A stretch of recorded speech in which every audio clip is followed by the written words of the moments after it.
General Hospital spoilers, surprise moves, angry mothers, mediating mobsters, and so much more. You won't want to miss a moment of this exciting new episode.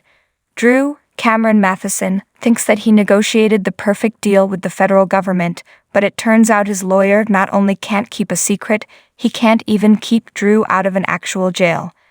As Drew pleads guilty to insider trading and absolves Carly, Laura Wright, of wrongdoing, Michael, Chad Duell, worries that his mom won't fare well. It turns out it is Drew who won't come out of this the way he had hoped. Rather than spending 6 months in Spring Ridge, the judge sentences Drew to 2 years in Pentonville. Bet that idea to abandon his daughter, all in the name of Carly, isn't looking so appealing anymore. It will be a lot harder to have visits in a real prison over hotel jail. Ned Wally Kurth, the man whom Carly and Drew blame for the mess they created by actually committing insider trading, still thinks he is rock star Eddie Main, and Tracy, Jane Elliott, doesn't know what to make of things. She even lashes out at Alexis, Nancy Lee Grahn, since Alexis is the only one around. Alexis is shocked that Tracy seems to be implying that Ned fell and hit his head on purpose. Elsewhere at the hospital, Finn, Michael Easton, and Gregory Harrison spar as Finn is still curious as to what his father is hiding. Will Gregory finally fess up about his condition? Gladys Bonnie Burroughs is quaking in her boots as Cody, Josh Kelly, and Spinelli Bradford Anderson convince her that they have all the proof they need to prove that she set Cody up, and she planted that bracelet in his jacket pocket. While Cody and Gladys argue about what happens next, Selena Wu, Lydia Look, arrives back in town and has to mediate this conflict between her two poker players. Will Selena's presence tip Sam, Kelly Monaco, off to what has really been going on? In Sonny's office, he tells Dex that he's shown him that he's capable, and if he keeps it up there may be a place for him in his organization. He has another job for him to prove he can trust him. Sonny shows him a photo of a man named Beckett Reed, who is the manager of a theater with no criminal record. Dex wonders what he's done to make onto Sonny's list. Sonny explains he is a jury foreman on a trial, and he needs him to know Trina cannot go to prison. Dex asks why Sonny wants this done. Sonny tells him part of this job is not asking questions, but he tells him that Trina is innocent of this crime and is a good girl. At Kelly's, Joss meets up with Carly, who can tell something is bothering her daughter. They grab a table and Joss fills her mom in on Spencer believing in Trina the entire time and working to try and trip Esme up, and that Cam knew and kept it from her.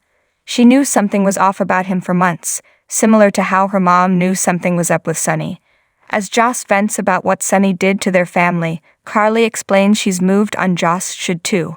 Carly advises that all the energy spent wanting revenge and to see Sonny fall is better spent elsewhere. She has let it go and thinks Joss needs to as well. Outside of Kelly's, Dex finds Beckett and says they have a lot to talk about regarding the Robinson trial. Beckett insists he can't speak of it, but Dex advises he'll want to hear what he has to say. Later, Dex has Beckett against the wall, and he makes sure Beckett knows to find Trina not guilty. Joss exits and spots Dex and recognizes the juror. The juror runs off, and Joss asks Dex just who the hell he is. He introduces himself as Dex Heller. Joss assumes Sonny sent him to talk to that man, but he says, "Sorry, I got nothing." Joss isn't shocked and storms back inside. Back inside, Joss fills her mother in on what she just witnessed. Carly isn't shocked Sonny would step in to influence a juror. Joss says this isn't right, but Carly notes it's not right for Trina to go to prison either. Carly asks what she will do about what she saw, but Joss thinks there is nothing she can do.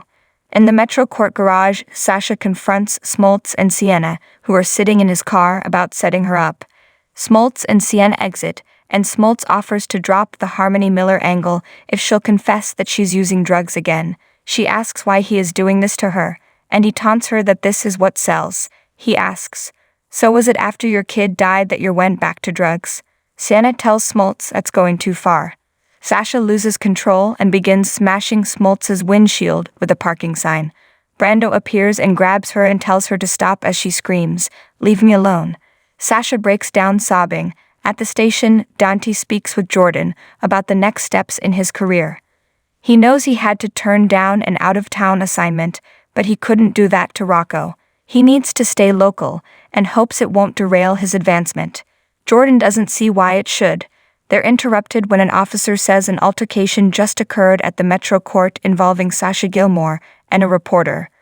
Dant departs to handle it.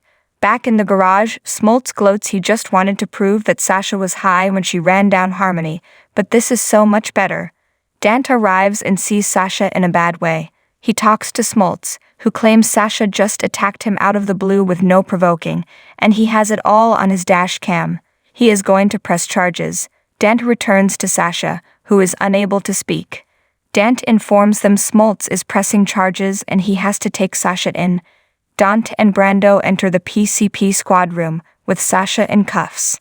Brando tells Sasha not to say anything. Dant takes her into the interrogation room. There Dant offers to get her a lawyer and she can probably countersue Smoltz. Sasha finally speaks and weakly states, "I couldn't stand it anymore, I am so tired." Dant exits as Brando tells Jordan that the dirtbag must have done something to provoke her. Unfortunately, Jordan's hands are tied, and Sasha will have to stay in a cell until the morning. Brando screams that Sasha won't make it here. Brando calls Sonny and tells him that Sasha's been arrested and they are holding her overnight. Sonny says he'll be right there, but Brando thinks there isn't much he can do. Brando tells him to stay put and that he will keep him posted. Later, as Sasha is booked, Brando implores Jordan that this is a mental health issue, and this is traumatizing for Sasha. He fears she won't recover from this. Sasha is brought out after being fingerprinted and photographed, and Brando runs over and promises to get her out of here first thing in the morning. She's led away and Brando fumes. Back at Sonny's, Frank arrives and Sonny asks if it is done. Dex soon enters and Sonny asks him how it went. Dex explains he gave Beckett the message, but Joss saw them together. Sonny tells him to take the night off and Dex leaves. Frank confirms he had eyes on Dex and he didn't leave anything out of what happened. Meanwhile, Dex calls Michael and says they need to meet and renegotiate their deal. At the hospital, Portia fills Curtis and TJ in on Spencer's testimony. She says Spencer, along with Cam and Joss, testified that they believed Esme made the tape, so she doesn't understand why Esme isn't being investigated. Curtis explains Jordan's trying to connect her to the bartender, but bringing Oz out of his coma will take time. Portia cries, there has to be something they haven't explored. She can see TJ and Curtis giving one another looks and demands to know what is up. Curtis and Portia go to her office. Curtis informs her that he and TJ are exploring the option of waking Oz up with a drug that will quickly bring him out of the coma. She asks if they have lost their minds, as this is highly unethical. Curtis explains his theory that Esme drugged Trina at the cabin, and that's why the drink hit her so hard. He believes Oz's testimony can change everything, but Portia forbids TJ to give Oz the drugs. TJ eventually promises he won't. The young doctor is paged, but before he leaves, Portia tells him that she won't forget what he was willing to risk for Trina. Alone, Curtis implores Portia to let them do this as he sees no other way than to wake Oz up. Portia refuses to let another doctor go to jail to save her daughter. He realizes Portia is going to wake up Oz herself. She admits she's going to do it on her own, as she doesn't want him or TJ to jeopardize their futures. Curtis insists Trina is his family now too, and they will do this together. Portia realizes she can't say no to him.